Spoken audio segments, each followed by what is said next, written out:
चंद्रिका ने लगाई एक बार फिर से वसुधा को फटकार। दरअसल चंद्रिका आती है मासा के पास यानी संतोष के पास, से पूछती है कि आखिरी आपकी क्या इच्छा है, तीसरी बताइए मुझे। तभी संतोष ये कह देती है कि वसुड़ी को अपनी बहू मान ले, मेरी ये आखिरी इच्छा समझ के मान ले। बस मैं यही चाहती हूँ कि वसुधा को उसका हक मिल जाए और इस घर की वो बहू बनने के काबिल और वो बहू बन जाए, सब हंसी खुशी रहे, ये मेरी आखिरी इच्छा है।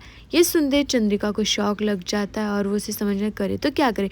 और वसुधा दरवाजे के बाहर सब कुछ खड़ी होकर सुन रही थी। जब चंद्रिका अपने कमरे में जाती है, वसुधा यहाँ पर आती है और कहती है, मासा ये रही आपकी चाय।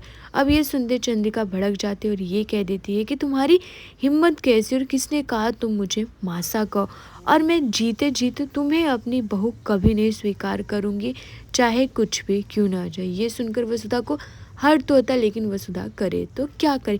अब देखना ये इंटरेस्टिंग होगा कि आखिर इसके बाद वसुधा और देव क्या करते जिससे कि चंद्रिका एक्सेप्ट कर ले वसुधा को।